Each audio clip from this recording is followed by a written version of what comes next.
If you look at the statistics, a lot of the dry bulk, especially segment, the average size ship owner is maybe 10 ships or something. I just think with the way shipping is in terms of, the regulations, decarbonizations, geopolitics, it's really hard to be a Yeah. ship owner these days. So I do think scale, expertise, knowledge, and having a really good, strong team to be able to handle all these different challenges is the route to success.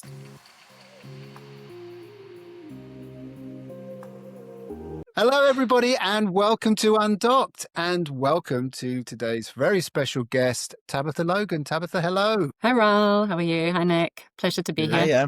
And hello to you, Nick, as well. Good to see you. Always good to see you, and lovely to see you again, Tabitha. This is our second attempt with Tabitha here. We were caught in the Cloudflare disaster of 2025, as it shall ever be known. So it's great to sort of finally be able to have you here on the show. But actually, it's quite fortuitous because I know that you've had quite a lot going on since. But before we get into all of that, perhaps, I mean, we know you very well, Nick and I, but not perhaps all of our audience know you quite so well. So could you give us a bit of an introduction to you?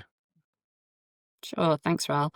Yeah. So I'm based out here in Hong Kong. I've been in Hong Kong for about 17 years, where I've worked in the maritime industry for about 16 of those years. So when I first came to Hong Kong, it was just for a bit of an adventure, change of scene, to explore somewhere new in my early 20s. And when I was in Hong Kong, I started looking for work, and actually it was quite fortuitous. I was in a bar in Hong Kong, which I think goes with a few people's stories here, and I got chatting to a lawyer, and he was saying he was looking for someone to join his team, and my background was law. So I said, great, sign me up. What I didn't know at the time was it was a maritime law firm, Clyde & Co. So I suddenly entered and was thrust into the world of maritime law, and suddenly I was thrust into the shipping world, which was absolutely fantastic and gripped me pretty early on. I was lucky enough to be sat opposite a master mariner, quite a well-known master mariner, John Wilson, who was in Hong Kong for many years. And he very quickly took me under his wing and regaled me tales of the maritime industry. And that's how I got into it. So a bit by accident, but very grateful that I sort of accepted that interview and started my career in the maritime industry. Yeah, I think we often, there's a question we often ask when guests are on the show, and I think it's always one of two things: either a family connection, you Family. kind of you're just sort of following the tradition, or it's a complete random accident like you just mentioned there. But what drew you to Hong Kong in the first instance? Well, I had some friends who were working out here as teachers, and I was, as I said, working in a law firm back in the UK. I wasn't particularly excited by it, and I thought, you know what, I feel like an adventure. And I came out here and I said, I'll do a month, have a bit of an adventure and see how it goes. And then, 18 years later, I'm hooked. But obviously, I started in maritime law, but after about 3 years, I knew I absolutely loved shipping, but I was very much drawn to the actual ship owning side and the commercial side. So that's when I made the transition across to work for ship owners. And I was lucky enough to write to a few Hong Kong ship owners, and they gave me the chance. And I started completely at the bottom again, where I worked in operations to kind of understand shipping. I was sent on ships, sailed at sea, got to know how they actually work. And had a great introduction to the maritime industry. Wow. But I knew I sort of preferred the commercial people element of shipping a bit more than the legal side. But it was a great foundation for shipping, because obviously so much of shipping is related to the contracts and the negotiations and the problem solving and various other matters. So I think I always say it was an amazing foundation that introduced me to maritime. But my heart lies, I think, with the ship owning side. Mm. Today's episode is brought to you by Fortec. Shipbuilders, integrators, and fleet operators are under constant pressure to specify equipment that performs flawlessly, regardless of conditions. Fortec's N-line panel mount glass maritime monitors are engineered for exactly that. As a team of technology specialists in rugged display solutions, Fortec designs every unit for long-term reliability at sea. With DNV certification, resistance to water, vibration, humidity, and extreme temperatures, their best-selling monitors are trusted on vessels worldwide. High brightness display, wide dimming ranges, and anti-glare glass ensure clarity day or night, improving safety and reducing fatigue on the bridge. Whether you're modernising a fleet or building vessels from the ground up, you can rely on Fortec to deliver marine displays that meet global compliance and stand the test of time. Explore the full range at Fortec UK. So you're now working for Cetus Maritime. Cetus Maritime, tell us a little bit about that, because one of our favourite subjects on here is mergers and acquisitions. I know that's been a big part of your career as well. But Cetus was born out of bringing together of two companies. So I have actually been with Cetus in its current form for 12 years. So when I joined Cetus Maritime, it was previously Asia Maritime Pacific, which was a handy-sized ship owner. And I was working with them for a few years in the chartering team, sort of doing project and parceling work. So I started out in the commercial chartering team, and then started to move across a bit more into the projects and the strategy and the S&P and the mergers and acquisitions team. And then I think it was around 2023 when we first, we have a history of M&A actually. We had done some previous smaller mergers and acquisitions prior to, I think, the one that everyone is aware of, which is HBC, Hamburg Bulk Carriers. So basically we merged in 2023. And when we first did that, for us, it was really important to find a company that shared a similar ethos, similar values, similar operating style, and the teams, obviously ensuring the teams got on well. So it took a while for us to get to that point. But I think we agreed that rather than becoming AMP, HBC, or some kind of amalgamation of the two, that it would actually make sense for us to all start on a new journey together. And that's why we decided to do the rebrand into Cetus Maritime. And that was something that involved the whole company. Actually, Cetus Maritime was a name suggested by one of our employees. You know, we opened it up to the whole team because we really wanted to take everybody on this journey together. So we're all starting together, because sometimes, you know, when you're merging two companies together, there's the feeling that one is joining the other and becoming part of AMP, or AMP becoming part of HBC. And we wanted everyone to be united. So we re-looked at, you know, our vision for the company, our mission, our ethos, our brand, our logo, our colors, everything. And I think it was a really great exercise for us to start a new chapter together. And then shortly after that, we also did a similar partnership with Nachipa, which is a Chilean owner and operator. So we actually completed 2 M&A deals in about just under 3 years, which is actually quite a lot of work. But it's meant that we've grown into the platform that we are today. We're an owner and operator controlling a fleet of around 40 handy-size bulk carriers at the moment. It's a really global operation, isn't it? You're doing a lot of tramp trade, so it's kind of, you can't always predict where your vessels are going to end up, and that makes you kind of, I guess, I think there's a great conversation to be had today around what that really means, because you're much more exposed to what happens in the EU or what happens in, you know, in various regions in terms of how they adopt certain measures that we're seeing. And so you've got sort of unique challenges, like being a relatively, I mean, from a ship owner's point of view, that's a good number of ships. But I mean, when you compare to ship managers and all that sort of stuff, you've got a lot of the complexity that they have as far as the regulations in terms of what you've got to plan for.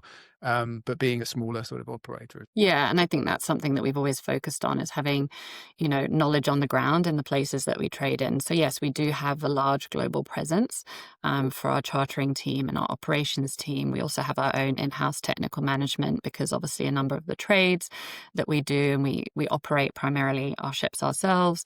So we have plenty of COAs and voyage contracts, and some of them are more complex. So having your own technical management team that has the knowledge and skill to ensure the voyages are successful is really important. And yeah, having, you know, regional experts, whether that's we have a team in Melbourne, or we have a team in Tokyo, or a team in Hamburg. Now we have a team in Santiago, which is great. It just means that we have people that are able to get to the ships, sit with the clients, understand what they're looking for in terms of, you know, any solutions that they're looking for. We want to be able to offer the full package. And I think we also saw that a lot around compliance, especially in the EU. Obviously, we handle a lot of that in Hong Kong, but we also have a very strong team in Hamburg on the operations and commercial side that are also able to sit with our charterers and talk them through the complexities that were coming out around CII, Fuel EU, EU ETS, success, and to really be able to offer them, sort of compliance as a service, try to make sure that we're very up to date in this area and that we're ahead of the curve. And so having those people there to be able to assist, I think, has been great for the company. That's about 110, something like that, people? Yeah, Yeah. correct, Yeah. including our technical management team. Yeah. That strikes me as one of the major benefits, I guess, of doing mergers like this. But I'm curious. You sort of talked about how much work it is to get these mergers done, and actually bring the teams together, and there's so much inherent risk in all of that. What do you see as the kind of main driver for pursuing M&A as a growth path over organic growth? We have this conversation all the time, and I think Cetus obviously is looking to grow into a leading handy-size bulk carrier operator and owner. But for us, there's lots of different ways we can do that. There's obviously buying and selling of ships, but often, you're looking at a 1 or 2 ship deal. So you're moving relatively slowly in terms of building up the fleet. The other is obviously through the M&A route as well, which for us has been proven to be very successful. I think because we have done several of these now, we have a really strong team with great knowledge how to make this a success. I think for us, it's an area that we feel comfortable in. We're not saying we're only going to go through M&A. We are obviously also looking at S&P deals all the time. We also do commercial management for other ship owners. So we have ships on long-term time charter as well. We offer commercial management. So there's lots of different ways we can grow. But I think what we've established through these mergers is that we now have an integrated platform that's ready to scale quite quickly. So for us, looking at an M&A, looking for owners and operators with similar mindset to us, because shipping is becoming a lot more complex and we do see the benefits of scale. So looking for those companies that also have the same ideas on growing and saying, hey, let's all join together. Let's go on this journey together. Let's grow and scale up. I think it offers us some interesting opportunities. And I think you see in the news a lot more now. You're seeing a lot more of these stories, right? Whether it's on the broking side, whether it's on the ship owning side, people are realizing that, actually consolidation is probably a route to go for some of these companies. Yeah. I think when you mentioned there, some of the EU regulations that are coming in and are likely to be repeated in other areas as well, you start to kind of question whether or not there has to become a scale at which you need to be able to Mm, operate, just to have someone who can handle that, someone who can stay on top of all that. There's just a huge amount of things that you need to be kind of watching and being aware of. And I wonder mm. whether sometimes the traditional ship owner model is going to come under a lot of strain. I think so. And if you look at the statistics, a lot of the dry bulk, especially segment, the average size ship owner is, maybe 10 ships or something. But Yeah. I just think with the way shipping is in terms of, the regulations, decarbonizations, geopolitics, I mean, all the challenges we faced early in the year with USTR, I mean, it's really hard to be a Yeah. ship owner these days. There are challenges, I don't know, every day you wake up to something new. So I do think scale, expertise, knowledge, and having a really good team, a good strong team to be able to handle all these different challenges, I think is the route to success. So yeah, I agree with you. My personal opinion is that I think for smaller ship owners, it's becoming increasingly challenging. You can still be obviously a smaller ship owner, but we do speak to some who are saying, oh, well, I'm not going to trade my ships to the EU, or I'm going to avoid this area because it's too challenging, or I'm excluding it from my charter party. Well, that's fine, but that's not an option for us. We're a global trader, so we need to be able to trade in all of these regions. And so that's why, Mm. again, being of a certain scale is important to us. I'm super interested in the M&A stuff, which might sort of take us back a step. But you talked about kind of bringing the team together, and obviously rebrand was quite an important part of that. But what were some of the maybe surprising things or things you weren't expecting when you actually brought two quite different organizations together under a new banner? Mm. Yeah, I think a pleasant surprise was actually how well the team gelled. I think, you're Okay. bringing together many different cultures. We were bringing together, we've got I think something like 16 different nationalities in our company. You've got Wow. Chinese, you've got South American, you've got German, all of these nationalities. But actually, I think we had made sure the team had spent time together in the lead up to, the actual signing of the M&A deal. And I think that was really important for us with the team fit. And I think we brought everyone together quite early on with a sort of strategy meeting where we brought everyone together in one place. And we, spent 3 or 4 days talking about what our strategy was going to be going forward and, just getting them to bond, because I think that was really, really important for us to have the team working together in a streamlined way from day one. We also spent a lot of time looking at the role. So everyone had clarity and certainty, because when you're bringing two companies together, you have people doing the same role, for example, and, you have to make it clear to them, Well, what I their was just, position is going yeah, forward. Uh, I was just going to say, like, that's you're the loving first thing. everything. The first thing that happens is everyone grabs the org chart, don't they? Then the second Yeah. and start looking like, where's the other me, on the other side or whatever. Yeah. It's inevitable, isn't it? So we wanted to make them feel, have that certainty around their role and their responsibilities. In terms of the challenges, I'd say the biggest one was probably around the sort of digital systems, because everybody was actually on different systems. And when you're merging Interesting. companies together and you need to go on day one, it did take us a long time to figure out, what the digital strategy was going to be going forward. People were on different emailing and communication systems, different VMS systems. And we knew they had obviously, you're bringing two sets of data together, which is obviously very valuable, but, how we were going to use that data going forward. So we had to move really quickly in terms of systems decisions. And so there was quite a lot of disruption for people around training on new systems, getting used to new ways of, doing business, getting everyone integrated on the same processes. So I'd say that was probably maybe the biggest disruption for everybody, was just kind of that sort of digital transformation when you're bringing two different companies together. How long did that take? Well, it's an ongoing process, I think, Okay. because actually it was part of our overall, digital strategy as a company, that we wanted to be a fully integrated owner and operator in terms of all our systems. So it's probably taken a couple of years, and I wouldn't say we're Yeah. finished on that, but we really did look at everything. We've gone through our communication systems, then into our commercial systems, then in our compliance, and now we're into our technical and finally our finance system. So we actually overhauled quite a lot in a short space of time. And I think one of the things we probably underestimated is that we were very enthusiastic. We thought, great, this is the time we're going to transform our business. But it's actually a lot of disruption for the staff, when Yeah. you're training, when you're, getting them to, look at all the different systems, the different data and everything else. It can be quite disruptive to the day-to-day business. So I think our employees have been very understanding about all the systems changes we put them through.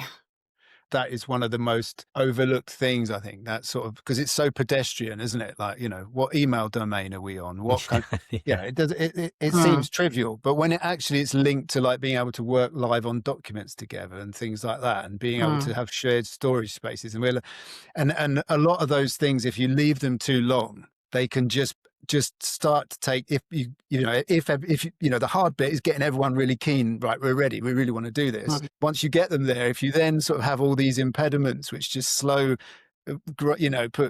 grind the gears, and just like kind of everybody's Mm. enthusiasm, and it starts to kind of go down, and it just becomes niggles.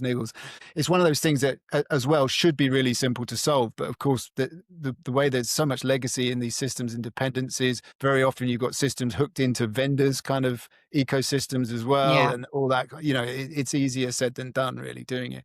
But I yeah. mean, I just want to kind of say, I just think it's a really brave decision to do that, to actually say we need a new ID, to be true to that, because what you've said is very, very true. Very often you can start off with a merger that very quickly starts to feel like a takeover, and then you Mm. start to really lose people. And there's some statistic which I should know, um, about the amount of value you can destroy in a mergers and acquisition scenario, and it's crazy. It's absolutely crazy, and a Mm. lot of that is about people.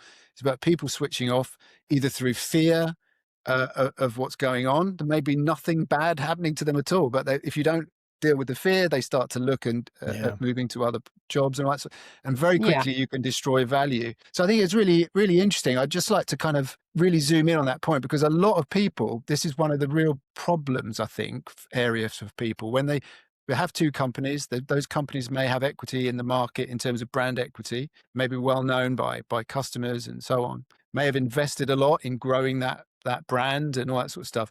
And then you've got to make that difficult decision. Well, actually, is it this brand or this one, but then to decide, well, actually, we've got more to gain than we have to lose. I just really love to understand, if you can remember those conversations and when that decision was made, that you had more to gain than to lose. Yeah. And I mean, we also had to think about, our clients and our sort of longer term relationships we'd had as Asia Maritime Pacific, and similarly for HBC. They obviously had their own relationships and their own partnerships as well. I think the conversation came about relatively organically, because when you're starting to think of this, there was the very initial conversations. Oh, do we do HBC, AMP, HBC? And you start having these conversations. And then I think at one point we just thought, no, actually, like, this is a really great opportunity to, as a company that had been already in existence for many years, to actually say, hold on, let's just take a step back and look at everything. Like, let's look at, is our purpose still the same purpose? What is our vision?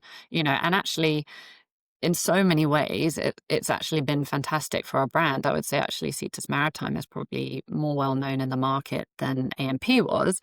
And I think that's just because we became a lot more visible. I think in terms of when we do surveys from our staff, they feel a lot more pride in the brand Cetus Maritime. Our crew retention levels have shot up. And one of the things in our crew survey was that they felt proud to be part of Cetus Maritime. They understood what we stood for. So even communicating that to our crew as well, look, we are still AMP, you're still part of our family, but we are rebranding as Cetus Maritime.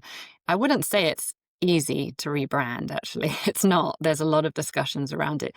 I mean, even on the colors and the logo design, and actually we took it very seriously. All the stakeholders were interviewed, and, we interviewed everybody from the top down about, their own views and their own visions of the company and stuff. And all of those opinions and thoughts and ideas and suggestions are then put into the melting pot, and then you come out with who Cetus Maritime is. But I think, I'm not speaking for everybody in the company, but I think generally there is this sense of, pride and, better understanding of what we stand for as a company. I think our clients were, fully on board and fully supportive of it. And I think from a marketing perspective, it's a really strong brand and people know what we stand for now. So yeah, I think it was probably one of the more exciting parts of the M&A process was going through this rebrand. It's a very interesting journey. It's interesting because particularly I imagine for most ship owners, the brand near enough is a kind of afterthought, and it's something that gets almost inherited. I imagine probably the fact that you really sat down and deliberately thought about it and then thought, how do we make sure this gets known in the market for what it is? It probably had a much, much bigger impact than you would have had if you'd have just picked one or the other of the two companies. I mean, even when we were looking at the name, Cetus is a constellation. It's a constellation that's supposed to look like a whale. We've named all of our ships after the whales. We wanted to tie our name back into, so our ships are the Cetus Narwhal, the Cetus Bowhead. We wanted to tie the name into something, the obviously navigation by the stars. It was a constellation that's supposed to be similar to a whale or a sea monster, but we prefer the word whale. And then obviously bring it back to tie it into our sustainability around the seas and the oceans that we operate in. So being able to have that story and sort of have that story around the name as well. It's a great conversation to have with somebody when someone says, oh, Cetus, and then you can sort of talk about how you came up with that concept. The fact that it was one of our very own staff members that came up with the name. We did a poll and we sort of asked for ideas, and then, that's also something that, you didn't get boating with boat face back. We got a few interesting suggestions, but I'd love to know an honest answer, please. Like, did you research before this, knowing that the pitfalls of it and thinking, this is an area where you can destroy value. I'm going to go into this with with studied research, or did you just get lucky that your instinct was right and that, doing this brand work was kind of going to yield the result, because it could be either way, right? You either you kind of knew, because it obviously works, and I totally agree, and it's something from my experience as well. But it's, did you know that this is something you needed to pay attention to, or did it just kind of happen? Yeah, I think we definitely knew it wasn't easy, and it is a risk changing a company that's been around for over a decade and changing their name. But I think the marketing team that we worked with, they were very experienced, they were very enthusiastic.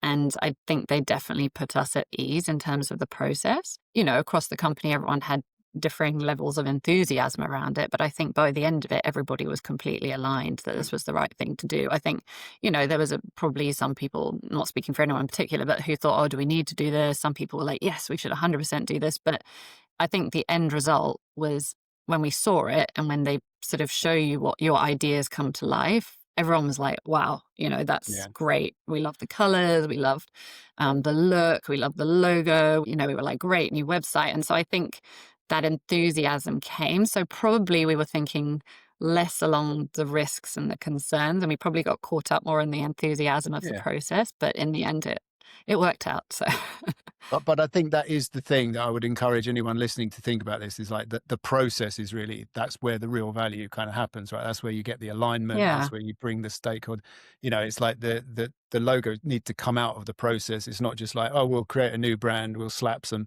you know, yeah. I know someone No, who can and do we the interviewed all logo our and clients yeah. yeah, I yeah, think one thing which was interesting is we interviewed several of our clients and customers as well, and it's yeah, really actually quite nice and rewarding when you hear all the things they say about you. And you know, we had customers that yeah. have been with us for 10 years and they had to do the interviews, and you hear them come out with, you know, expertise and reliability and trust and all these words which you feel, but to hear it from the customers and given to our marketing partners, and some of the feedback come out was also, I think, really rewarding for the team as well to see that written down. Mm. We didn't talk expressly about your role at Cetus, but it's obviously we've established that Bit you're involved unusual. in M&A, but it's a project role, right? So just give us a bit of a sense of what it is that you actually do there, because it's quite a wide remit, isn't it? Yeah, it is. It's rather an unusual role, I would say, especially in shipping. So I sit in the projects team where I work under our COO, Olivia, who I'm sure you all well know. And in the projects team, we cover a variety of areas. So obviously S&P and M&A is the one we've been talking about. But in my remit as well is obviously ESG and sustainability, digitalization and IT. And we also look at risk and other areas of the business. I mean, I think quite a lot of different hats It's a are quiet worn. job. Yeah, and it's quite varied. But I think part of that is because I have worked across the company. So I've worked in, and not just in Cetus, but I've worked in technical operations, chartering, and management. And so I'm kind of unique in the sense that I've worked in all the different departments in shipping that you could possibly think of. So I have quite a broad understanding of a shipping company, which has been really valuable. And I work really closely with all the different teams. So projects sort of ties that together. I'd say some of them happened organically, like sustainability was an area I was quite interested in. And a few years ago, that was something that I sort of talked about taking up and writing our company's first sustainability report. Digitalization was also a bit of a result of the M&A deals that sort of fell into my remit as well. But they've all been amazingly interesting challenges. Like every day is different in my job, which is great. Although sometimes, yeah, challenging when you're switching hats. But yeah, we cover anything that's sort of project related, really. When you're involved in something like you're doing there, do you think it would be possible if you didn't have first-hand experience of all those different? Um, Good question. I don't know because I've sort of found myself in this job. I think it's very useful to have worked across the business for the digitalization part, right? I think that's Mm. been really crucial to understand how all the different departments work and operate. Similarly, on the sustainability and ESG side, I think when we first started out on writing the sustainability report, and I sat with all the different departments. Very honestly, when I first started this a few years ago, I thought, oh gosh, am I going to have enough to write about?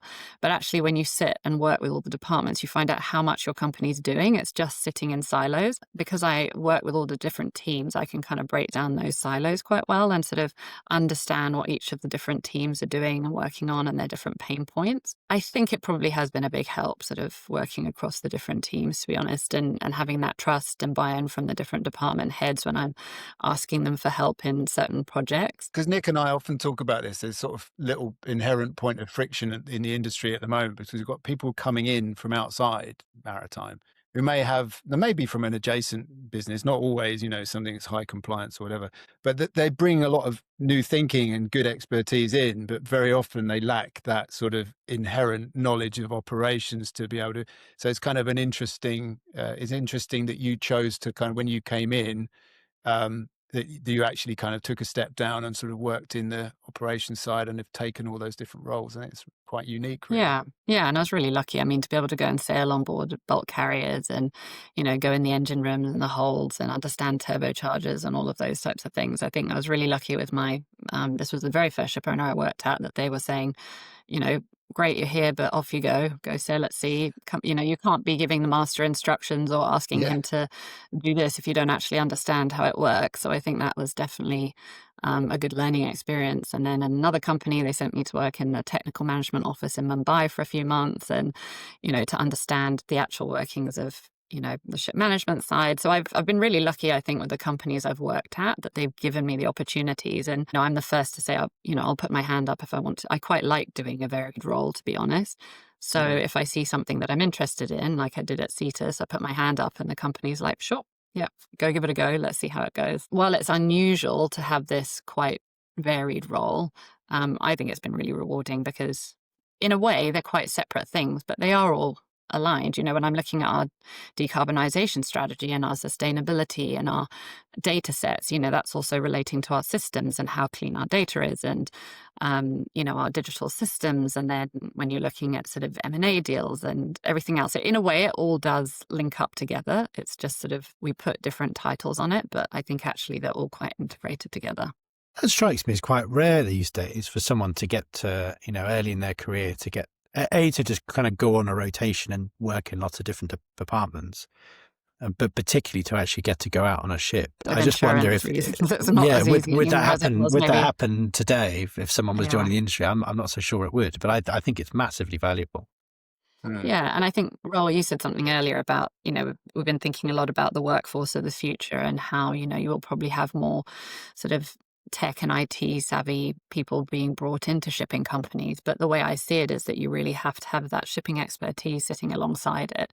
I wear the hat of digitalization in our company, but I don't say in any shape or form I'm an expert in it, right? But I don't need to be a data scientist, but I have to be able to look at the data coming out, question the data, critique the data, and ask the right questions of it. Yeah. And I think to do that, you need to have the actual shipping knowledge. So while I think it's important that we do need to be recruiting these type of experts into shipping companies, you can't replace the actual shipping knowledge, because I think they're going to have to work very closely alongside each other. 100%. The other thing that I think is kind of interesting is what you were saying there about enjoying a varied role and wearing lots of hats and being part of it. Because I think there's a little bit of a tension as well between this idea of as we kind of pushing people into specializations. That seems to be like a sort of a bit of a, particularly when the organization gets bigger, that you've got to stay in your lane and this is how it works, And yes, there are benefits from that, because you get people who have become very, very great specialists in what they do, and you've got that clear sort of responsibilities, accountabilities. But I think you lose sometimes that overall knowledge of how the whole thing fits together, because as you said there, the lines are very much blurred. You can't talk about data without understanding what that data is actually giving you and benefiting you. It's not just, it's very hard for me to kind of segment. I always want to be all over sort of lots of different areas. And I find it kind of harder to do a job if you're not really understanding and you're not day to day working in sort of areas which your role is dependent on. I think it's a hard thing for organizations, but I don't know, clearly you benefit from being able to kind of be involved in lots of different areas. Yeah, and I think, as you said, it probably definitely depends on the size of the company. I think, when you're in a small to medium company, then of course we have to wear lots of different hats, or a smaller management team. We all get involved in different projects. Larger companies may operate differently, but I think for years we've been talking about the biggest problem in shipping is silos, right? And everyone's sitting in their departments, technicals and technical, operations, commercial, finance. But, I remember, I'm not sure if it was an interview with you or someone else, but Susanna from Swire was saying, sustainability shouldn't just be a department. Sustainability runs across the whole business. Mm. And I think actually encouraging that collaboration between the teams and bringing people from different teams to work together is actually very beneficial for a company, because otherwise you do have this expertise and knowledge or problems just sitting within a bubble and it's not communicated across the company. So yeah, Yes. I think what I've seen the benefits of being able to do lots of different things is that you do get a better understanding of the company as a whole, what's working, what isn't working. So yeah, I do think it's important, but every company operates in a different way. And I agree with some areas you obviously have a specific expert in the larger companies, but for me, I think this works well. Based on that, what do you see are the things that you really want to spend time on over the next kind of 12 to 18 months that possibly aren't working, that you want to make work better, or are working well and you want to make work, have an even bigger impact in? We just recently, after a couple of years into our systems implementation, we did the Digital Maturity Index questionnaire that LR, Oh, I think, nice. offers Yeah. as a service. And that was kind of quite interesting because we were sort of 2 years in, and I wanted a bit of a benchmarking assessment as to where we were against peers in our industry. And that was quite interesting for me because it brought about that we are quite strong as a company in our overall vision and mission for what we want to achieve, especially on the digital side. And we were sort of formulating a roadmap, but it was almost like we were ahead in terms of where we want to be, but it's kind of the next steps to how we get there. So I think for me, it's very much finishing off these systems implementations, and our technical and finance will be the last ones, which hopefully complete next year. And then once we got that in the background, we're trying to build up our own internal, I guess, data analytics team, so to speak. As I said, we're a medium-sized company. We're not going to have a whole team. We're not building out systems and software ourselves. We are still reliant on vendors. But what we're trying to do is pull together people from the projects team, the operations team, the commercial team to say, right, now we have these interoperability issue solved. Now I don't say solved, it's an ongoing battle, but we're trying. Now we have better integrated systems and we have more automated data. What do we want out of this? Now it's time to ask the questions. Now it's time to build the reports. Now it's time to help in terms of, strategic decision making. So I think that's an area that we're trying to build out in the next year. So sort of finishing off the systems implementation and then looking at that second part of our roadmap. I really recommending that Digital Maturity Index questionnaire, just in terms of like sort of a peer benchmarking exercise, but also in terms of looking at the next steps in your digital journey. It's good to have a refresh on that. I found it quite a useful tool to do. So I think on that side, and then we're obviously still working on our sustainability part of the business. So again, trying to integrate sustainability across the business, get our employees a bit more involved in these areas in terms of some of our initiatives as well. So I think that's an area for development, and then obviously scale up and grow, get some more ships. Can I just come back to that sustainability piece? Because Nick and I were talking about this last week. And, clearly efforts around ESG have been, shall we say, undermined. I know you probably, like most ship owners, don't want to talk politics, but it's a fact that there is less enthusiasm from US government, for example, to these kind of initiatives and stuff. And Nick and I were talking last week about, because we see great evidence of people pushing ahead and doing good things. But just from your perspective, and also from Hong Kong as well, how are people looking? Are people looking at these topics differently now? Yeah, I would say so. I Yeah. think, yeah, from my perspective, I think actually Hong Kong is quite progressive in terms of sustainability. I think there are a lot of companies doing a lot in this space, and yes, they've seen what happened with the IMO and seen the US rolling back on all the progress they made around sustainability, but they're just, in my view, a lot of them are just carrying on. They Right. believe that this is the way forward. I think there's a lot happening in Asia. There's a lot happening in China. We have China's 15th five-year plan coming out in the new year. Wow. We're expecting a lot around renewables. There's a lot going on around methanol and green fuels in China. And Hong Kong has obviously announced that it wants to become a green bunkering port. There's lots of initiatives through the government. So I'd say Asia is actually forging its own path. And actually the companies, especially in Hong Kong, I'm part of a sustainability meetup group. We get together for lunch every month, and it's made up of, I don't know, 15 or 16 owners and managers and insurers. and we talk about a variety of topics, but I wouldn't say anybody is switching off on this. I would say actually everyone's powering ahead and realizes this is important and that policies come and go and change. And so, yeah, I think it's actually an opportunity for Asia and Hong Kong, to forge their own path and take the lead. We don't necessarily need to rely on, the US or Europe to do this. I think we can still make progress in this space. So Yeah. I'd still say it's high on the agenda here. Yeah, and particularly when it comes to fuel efficiency stuff. I mean, a lot of ship owners that I talk to, purely looking at it from a commercial angle, it makes enormous amount of sense, right? So. Yeah, and there are companies that are doing a lot in this space. Hua Kwong, as a ship owner, for example, is doing a lot in terms of methanol and green fuels and carbon capture. And yeah, there's some really interesting developments, I would say, among some of the Hong Kong ship owners. Which leads us very nicely to your other hat that you wear as part of the captain's table. Oh yes, the captain's table. Tell us our about baby. the captain's table. Well, the captain's table is 6 years old now. The captain's table is a pitch competition for startups in the maritime industry, mainly focusing around sort of technology and innovation. So Suyen, my partner in crime, and I, we started this back in 2019.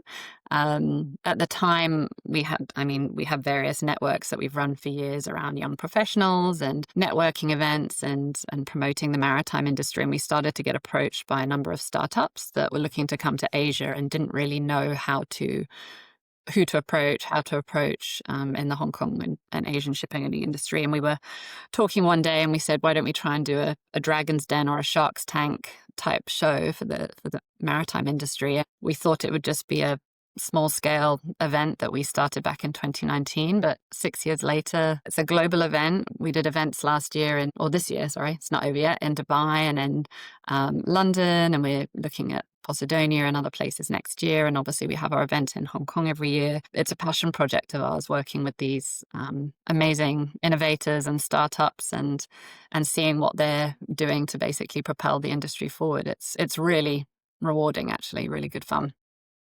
I can't believe there's a startup on Earth in maritime that doesn't know. But because we get quite a lot of them listening in here. What's the process? How does it kind of work? Captain's Table, we usually launch around June, but we're actually targeting a rolling launch of all year round, taking in applications. But traditionally, we opened applications around June. We take applications in from all around the world. I think last year we had 42 startups apply from 19 different countries. So it really is open to anyone around the world. And basically through our own due diligence process, we end up working with a panel of experts to whittle it down to 6 startups. And those 6 startups we bring to Hong Kong, and they come to Hong Kong for a week where we put them through a boot camp with our partners, pitch practice. They get to meet the industry here. We help them with their decks, with their one pages.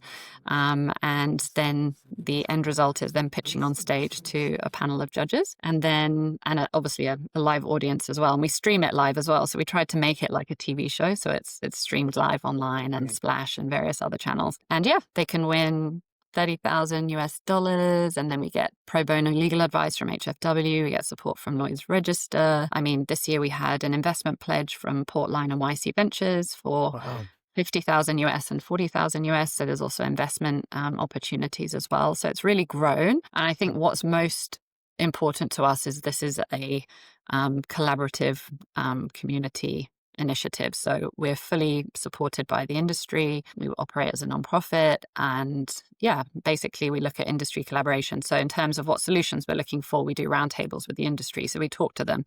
What are the problems that keep you up at night? In terms of the judges, that's industries and VCs. In terms of our technical and our experts that support us, they're all industry experts as well. So it's really involving all elements from the industry, which is great. You've got a pretty good track record of picking winners, I think, as well, haven't you? They're all doing. We're about to one do or two of your previous winners, I think, have had really good exits. And Nidhi from Portcast in our very first year, she's seed A, and already, she's raised and she's a very prominent company now, not even a startup anymore. I think they've all been, touch wood, successful, and we're not taking credit for that, but it's always nice to see the companies go on to success. And we're hoping the same of this year. I think one interesting point we all saw from this year was that all three winners, because this year we had slightly different, where the winner from London got a ticket to come to Hong Kong. We also had a winner in Dubai, but the time was too short because it was only the week before the Hong Kong event. But we're trying to do feeder events, so the smaller global events, that one or two of those startups will then get tickets to come to the Hong Kong event. Nice. But actually, interestingly, the winners from Dubai, London, and Hong Kong this year were all hardware solutions. And that was really, really interesting to us because the last few years have obviously been software solutions. But it was interesting because it's sort of a bit of a sentiment from the industry. You know, is the industry a little bit fatigued around the amount of software solutions out there? There's still several startups that coming up with software solutions, but they're not necessarily integrating them, or you still have the same interoperability issues, which I think is putting several shipping companies off. For us, it was interesting because all three of them were quite out of the box thinking. You know, they weren't sort of traditional, well, not traditional solutions, but sort of incremental solutions for the maritime industry. They were big picture ideas. And that was a trend we saw in Dubai, Hong Kong, and London. So we put on stage hardware and software solutions, but it's quite unusual that all three were hardware solutions. Yeah, that was interesting. And the winner this time was you mentioned carbon capture. Was a carbon capture Calcarea, solution? yeah. So That's a right. Caltech alumni, Jess, who's fantastically knowledgeable. But yes, theirs was the onboard carbon capture solution, which basically means that the carbon doesn't need to be disposed of offshore. It's a one solution on board the ship, and basically the carbon can then be released into the sea safely and securely. Wow. So yeah, he's doing, I think, trials with Lomar Shipping and Bergy Bulk. I have to double check that. But yeah, he got a lot of interest from Hong Kong and ship owners here as well. But yeah, fantastic founder, very knowledgeable, worked very hard, huge amounts of science behind the solution, and definitely, you know, a very relevant solution for the decarbonisation issues that we're facing today. Hugely practical option when you think that, you know, doesn't rely on any port infrastructure and got to make Yep. any changes to the engine. I mean, it's just, you know, sort of a bit of And a actually, they dream. were just basically mimicking the Earth's natural cycle, Yeah. but they've just managed to use science to Wow. speed this up. So something that would take 10,000 years, they're now doing in 15 minutes on board. So it's a Cool. natural process that they've accelerated using their solutions. Very interesting. And I hope that they will get some more ship owners to trial it. And I know there's been interest from a few people from Hong Kong and people that saw them recently. It's Yeah. very cool. Now, obviously, you said 6 years, you've seen software solutions, hardware solutions from every single region. Is there a thread running through to winning solutions in terms of, you're nodding, so I'll stop there. Well, I probably should have let you finish, but I was thinking, is there like a thread in terms of That themes? was Because I really the was going to say we question. definitely, Is there, I yeah. guess, you know, what's the secret sauce? What's the recipe What for wins? doing well? Yeah. Wish I knew, because that would probably help a lot of startups. No, I think in terms of a thread, yes, there definitely are solutions that um, are, there are definitely solutions that sort of represent where the industry is in time, right? So if we look back to 2019, it was all bunker blockchain solutions, you know, in terms of, because the bunker prices were so high, it was all about optimizing your bunkering. Fast forward to the COVID years, it was around crew welfare, crew well-being, mental health, the safety and security of crew on board. And then it was decarbonization with a sprinkling of compliance thrown in. So I think definitely the winning companies and the startups we see definitely mimic what's happening and going on in the industry. In terms of success, obviously, you know, a huge portion of that is down to the founder. I think a lot of these founders really have a huge depth of knowledge around the subject and they're very passionate about it. We find, you know, having a story to tell goes a long way. When we work with the founders on stage, and this is a pitch competition in essence, right? And we often say to them, you know, they'll pitch to us and then we'll say, oh, how did you come up with this idea? And the one that always sticks in our head is Digimore, which was, I think, from 3 or 4 years ago. And the guy said, well, I was on board a ship and a mooring rod snapped and severed my crewmate's leg, and he died on board. And he thought, this should never happen. Why did this happen? But that wasn't in his initial pitch, right? And so Yeah. sometimes when you go to the founder and you say, right, why did you come up with this idea, or where's your passion from, or why this? And then they tell you that story. That's when you see the passion and the vision come across. And so we always say, if you have a story, tell it. And I think there's lots of those, whether it's, experience at sea, or it's, for example, I remember 13, Marie Cressy, he was on a Caribbean island, and, he was looking at the reefs and the damage and the turtles and the plastic and all these things. And then, he thought, I want to do something to improve the environment. So I think story is important, but also having a good team, a team around you, knowing your strengths and weaknesses. So we see very passionate founders, very knowledgeable, but they might not necessarily be the right person to pitch your idea on stage, in terms of selling the idea. So I think knowing those limitations as well, who's the right person to put that across. And we also say, be flexible, be prepared to iterate your ideas. I think when you're a young startup, you're actually able to pivot a lot easier. So don't be afraid of that. Sometimes startups come up with ideas they think the industry needs, and then actually they don't need this. So take on board that feedback and be able to pivot it into, don't try and put a square peg in a round hole. If you're not getting the feedback or the response that you want, be prepared to make that pivot and make it into something that works for the industry. And I think we always say to the startups as well, get feedback, but don't make it necessarily just friends and family, right? Because they're not going to want to hurt your feelings or necessarily tell this is a rubbish idea. Go out and get feedback from the industry. And make sure this is a real problem. Make sure this is something. How easy is it? How easy is the adoption going to be? Is this some solution you've made on? And maybe it is a problem, and maybe you've come up with a solution, but is the industry going to adopt this is one thing. That last point you made, there's one that always stuck in my mind, was defining the problem. And I remember hearing somebody talking once about some software solution they kind of, and they defined the problem as at the moment they're using a spreadsheet, And my question was, well, do they have a problem using the spreadsheet? Is that a problem? Are they happy using the spreadsheet? If they are, you don't have a solution, I'm afraid. Sorry. And it's it's easy to think, isn't it? But fascinating. No, I loved all those points. And I really liked the first one that you made, which was about catching the wave. And that can be really tricky, because that's that kind of, that reading of the runes, as it were, is a really difficult thing to do. Can we help the 2026 cohort out? What are the waves that you see over the next 12 months?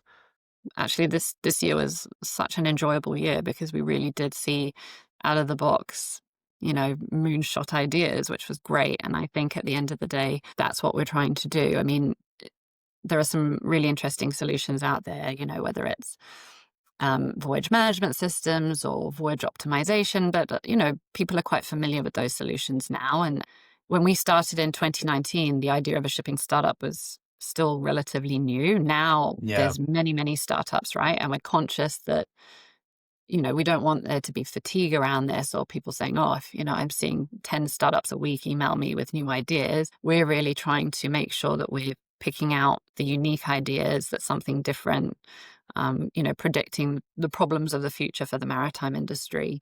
I don't know what that idea is. I was thinking the other day about all the development of autonomous shipping, and whether or not you'll have fleets of ships communicating with each other a bit like the drones do in the future. These kind of sort of, what will the shipping of the future look like? And sort of, I think that's what we're trying to focus on.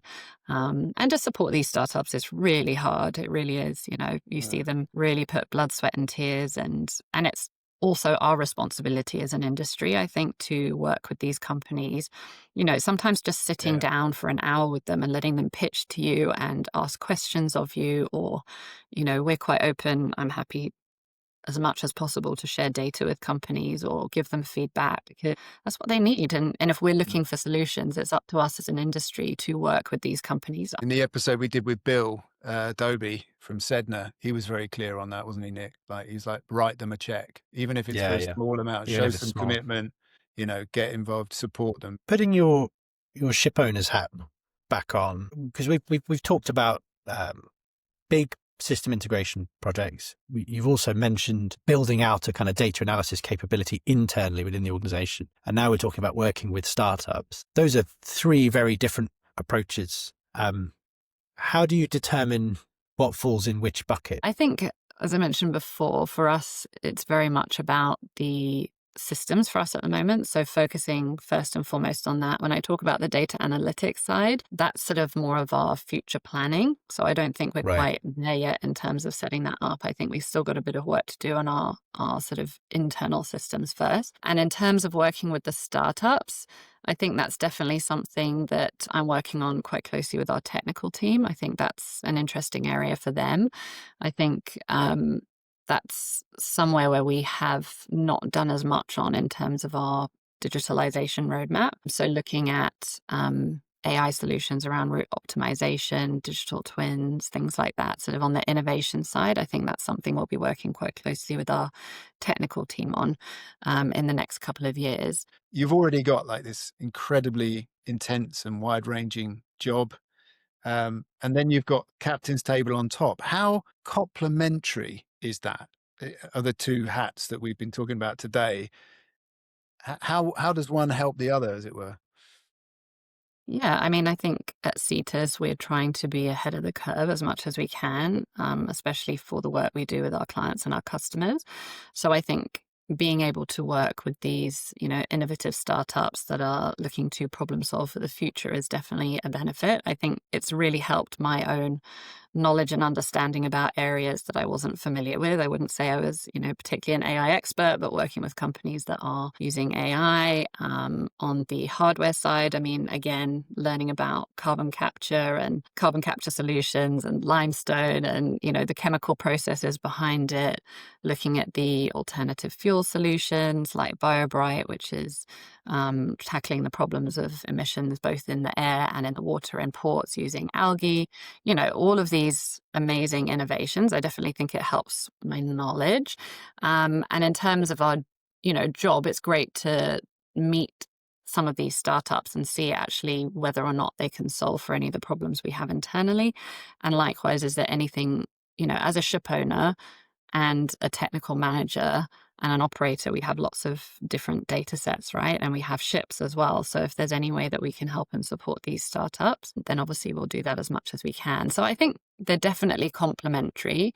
And I'm really lucky I have a company that is supportive to allow me to do both. It allows me to sort of, keep up with what's happening in the maritime industry and hopefully think about, I'm very passionate about this industry. That's why I end up doing all these things because I love it so much and I want to give back to it. But also, I want there to be an industry in the future and I want it to be sustainable and I want it to be future proofed and, encourage new generations to come into our industry. And I think we are becoming more attractive to this younger generation of employees because we were seen as very old fashioned for many years. And now we are becoming more digitally savvy and there's a lot more interesting sort of technologies and innovations going on with the industry. So I think I think it will help attract some new talent and new blood to our industry as well. Yeah, and I totally agree. I think it's really important. It's very easy when you're working for a company for people to almost like kind of have timesheets or whatever. Like, what are you working on? What are you, and look at anything that you're doing outside of the company as being a net. They're losing it you for some other purpose or whatever. Whereas I think the opposite is true. I think the more you're outside in the industry, the more ideas you're getting. I think and not only that, you're also providing a great marketing for the company as Hmm. someone who's out there at the forefront of innovation in the industry. So I think it's a win-win for sure. Yeah.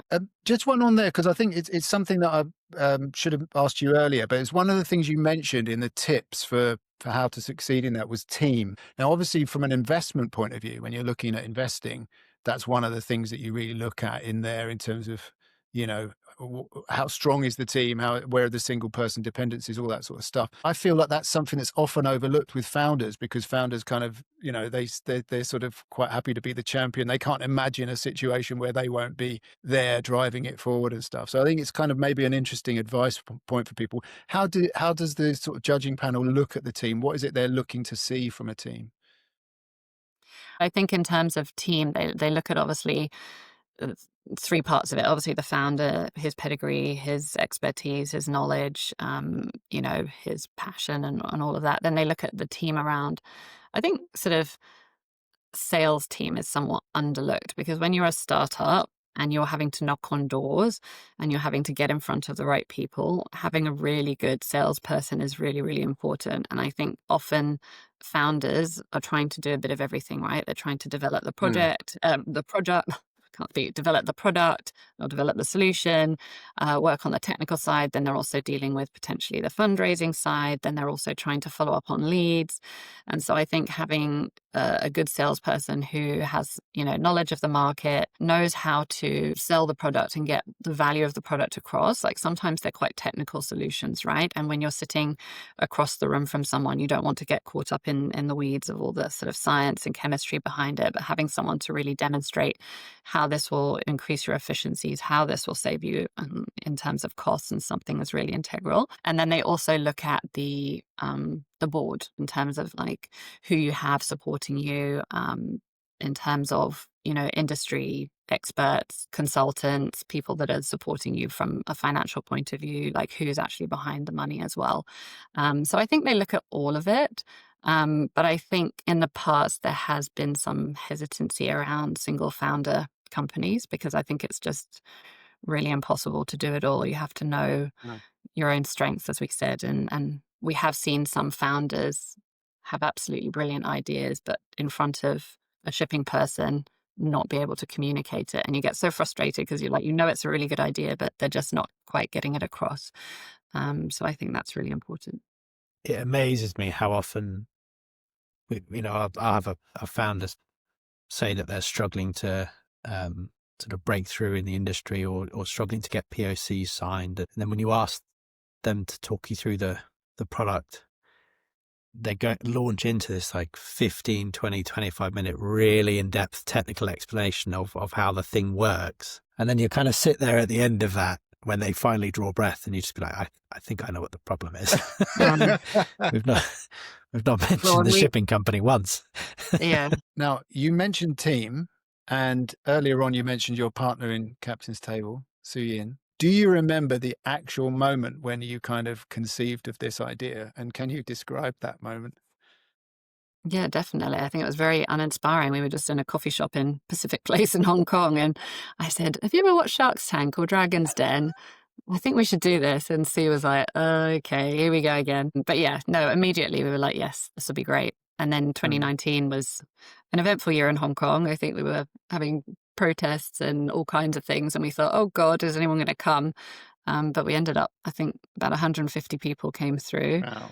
And everyone said, wow, this is so different for shipping. We're just usually in conferences or seminars, and this is interactive and, the people get a vote. And I think one of the funnest parts is when the judges go off for the final deliberation, we have an audience Q&A and we put all the startups on stage and then we open it up to the audience and you get amazing questions and comments and, people offering support. And even the startups have said that's really interesting to know what type of questions they're going to be asked around their product as well. So I think it's something, especially in Hong Kong where it was conceptualized, I think the industry feel quite proud of it. It's like a community grown event. We wouldn't be able to do the Captain's Table without all these companies supporting, offering funding, offering, free support to these startups. So they're all quite invested in it. How easy was it to get other people, like you were saying, the sponsors interested, the people who I did think they get because it straight away? we'd run YPSN already for 13 years or 14 years before we started. So that was our not very catchily named Young Professionals in Shipping Network, which we then ended up calling YPSN because it was way too long. We'd already run that for years where we were doing, seminars, educational events in schools, football tournaments, you name it, anything. So I think the industry already trusted us and, had already supported that for so long. So when we went to them with the idea, we were quite lucky that a lot of people said yes. And then those sponsors from year one are still with us now. So, I mean, the fact that we've got the same partners and sponsors plus more 6 years later is great. I think we're competing a lot with, lots of, other sort of innovation platforms now. And there's lots of VCs and CVCs and, Pier 71 and Innoport and various other platforms. But I think considering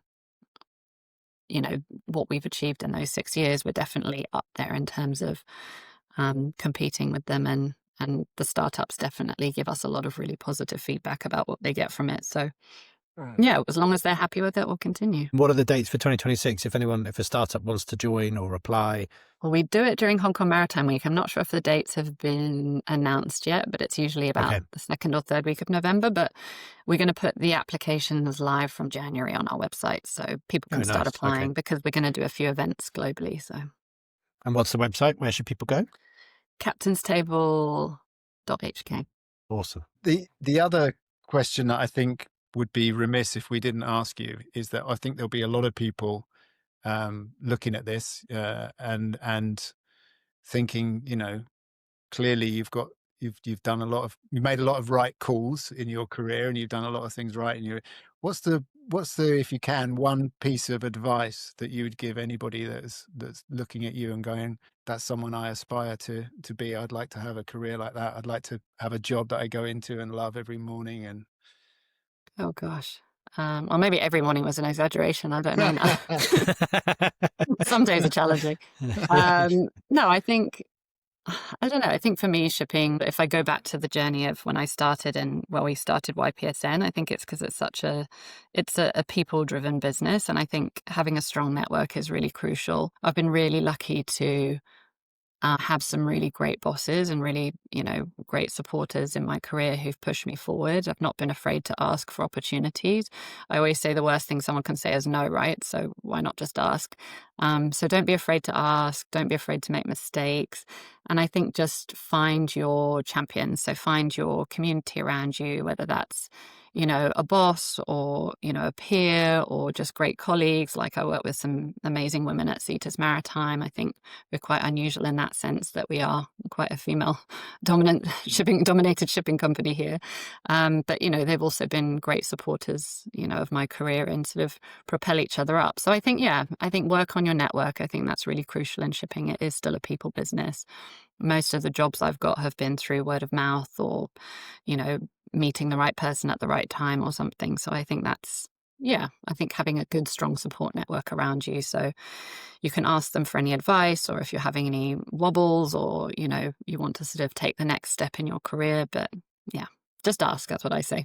So far, no one said no. So I can believe it. I can believe it. Well, been a great pleasure speaking to you. Thanks very much for joining us, and we wish you all the best with both Cetus and Captain's Table. thanks, guys. Thanks so much for having me. Thanks, I've really Tabitha. enjoyed it. Thank you. It was great fun.